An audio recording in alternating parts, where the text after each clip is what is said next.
intimidatória, certamente, enquanto que os decretos de confisco eram definitivamente saneadores. Aqui se pode fazer um paralelismo interessante com o Estado Novo. Quando julgava sumariamente os acusados de corrupção, a CGI atuava de algum modo como um tribunal de exceção, única experiência desse tipo no regime militar, que não optou por um órgão semelhante ao Tribunal de Segurança Nacional do Estado Novo, exemplo indiscutível de juízo de exceção. A justiça militar, embora tenha passado a julgar civis a partir de 65, existia desde 1808. Certamente se pode dizer que o Superior Tribunal Militar atuou discricionariamente, mas não foi criado específica e excepcionalmente para punir os derrotados. Os governos militares preferiram punir seus inimigos fora da órbita constitucional, sem as limitações previstas na Constituição, através de mecanismos que eles classificavam como excepcionais, revolucionários, como já disse, impedindo questionamentos no âmbito da justiça, outro aprendizado que tiveram com o Estado Novo. Não surpreende que esse arranjo tenha sido criado pelo mesmo redator da Constituição de 1937, Francisco Campos, que também redigiu o ato institucional que instaurou o regime militar em 64. Não se deve esquecer que a preocupação com possíveis contestações na justiça apareceu em algumas intervenções na reunião de generais que aconteceu logo após os levantes comunistas de 35.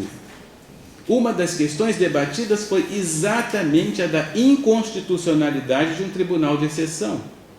Em seu famoso voto por escrito, o general Góes Monteiro disse ser necessário contar com a boa vontade do Legislativo e do Judiciário para que o governo assumisse plenos poderes e editasse uma lei de emergência.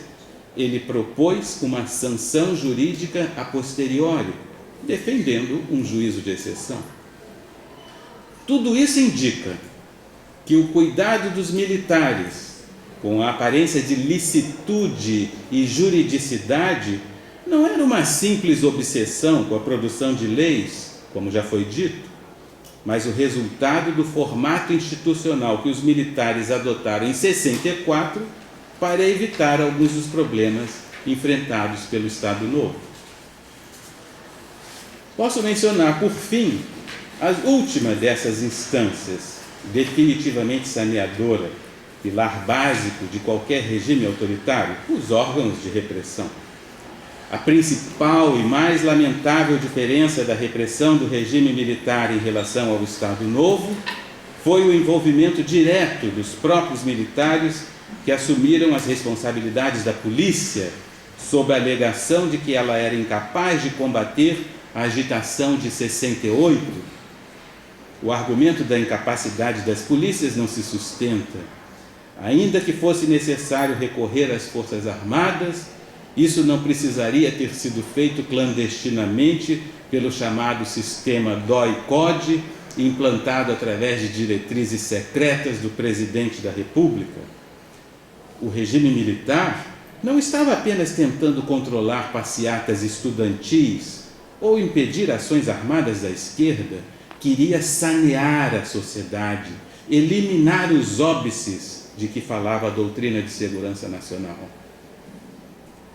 Os militares perderam a já mencionada Batalha da Imagem em grande medida por causa desse envolvimento clandestino, sobretudo em função das acusações de tortura, que foram censuradas aqui, mas tiveram grande divulgação em países como a França e os Estados Unidos, e no final do regime aderiram definitivamente à imagem dos militares. Getúlio Vargas conseguiu, de algum modo, distanciar-se da violência policial, talvez em função da propaganda personalista, mesmo que ele tivesse controle de tudo, pois o chefe de polícia se reportava diretamente ao presidente. Esse aspecto, aliás, serve para ilustrar uma das teses que procurei contestar no caso do regime militar. A de que a tortura e os assassinatos praticados pelos órgãos de segurança seriam excessos de subalternos sem a aprovação de seus superiores. Foram os próprios militares que lançaram essa tese, mas alguns analistas a encamparam. O trabalho sujo não foi feito diretamente por oficiais generais, mas todos eles tinham conhecimento do que se passava. Mesmo os chamados moderados sabiam disso, como me revelou certa vez um deles, ao dizer que tinha decisão íntima de passar para a reserva caso fosse obrigada a acolher nas instalações que comandava algum preso torturado. Essa responsabilidade direta pela repressão violenta ficaria definitivamente demonstrada com a frase de Ernesto Geisel: esse negócio de matar é uma barbaridade, mas acho que tem que ser. Quando estudei a repressão no regime militar, depois que tive a felicidade de encontrar os documentos secretos de uma agência do temido SNI, pude compreender em detalhes como o governo Costa e Silva implantou uma estrutura bastante sofisticada de repressão, criando setores especializados, uma para a captura e o interrogatório de pessoas e outro para a análise de informações. Eram os órgãos de segurança e os órgãos de informações. Os agentes de informações não torturavam, mas compunham a temida comunidade de informações, que identifiquei como porta-vozes autorizados, inspirando-me na definição que Pierre Bourdieu dá para corpo de especialistas.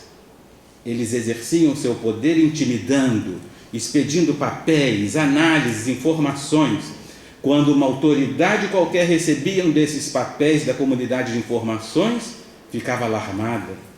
Se ali houvesse a crítica a uma dada linha de ação ou a censura a uma pessoa, certamente a ação ou a pessoa seriam vetadas. A comunidade de segurança fazia o trabalho sujo, as prisões, a tortura, os assassinatos, cuja lamentável descrição não é preciso recuperar neste momento. O importante é percebermos que a montagem desse sistema, no final dos anos 60, não foi apenas uma reação às ações armadas da esquerda, que só cresceram no ano seguinte, e muito menos aos protestos estudantis.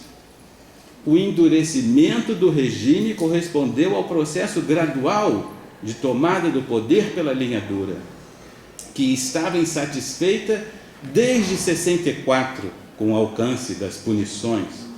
O governo Costa e Silva vinha trabalhando nos preparativos que resultariam na implantação da Comunidade de Segurança e Informações desde 67, portanto antes da irrupção das manifestações de 68.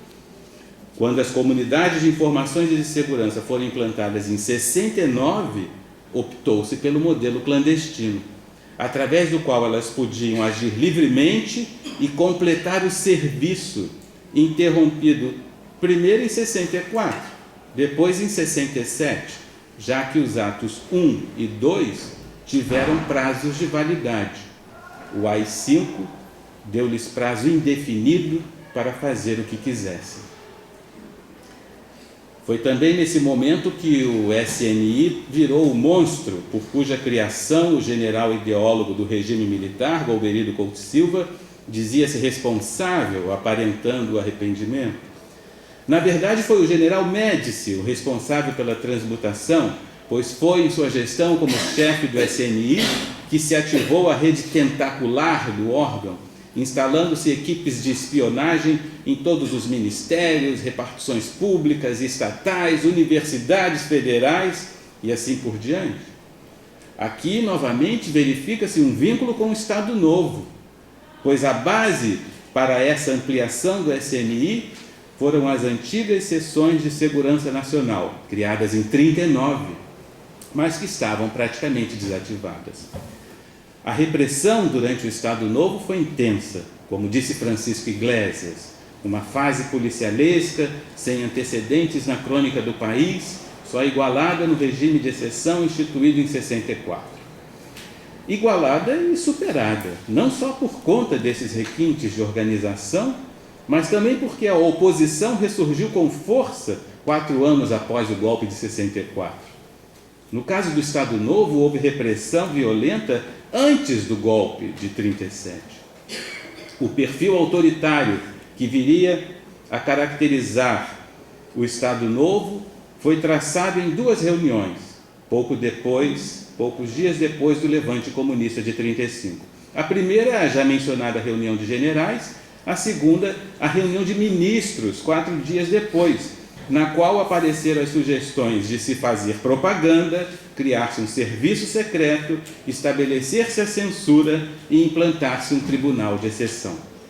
Após a aprovação dessas propostas pelo Congresso, ainda em dezembro de 35, sob extrema pressão do ministro da Guerra, instaurou-se um clima de caças bruxas com muitas prisões e arbitrariedades.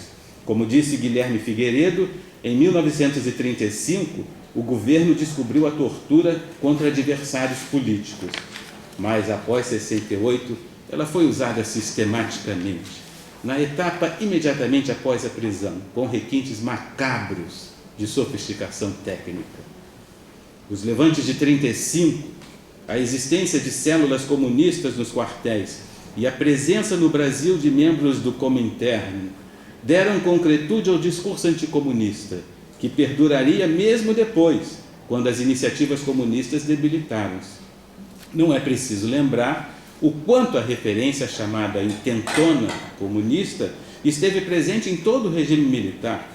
Na verdade, as comemorações do Exército sobre a derrota dos levantes de 35 mantiveram-se até o governo de Fernando Henrique Cardoso, assim como a celebração do golpe de 64 só foi desautorizada meses atrás pela atual presidente Dilma Rousseff.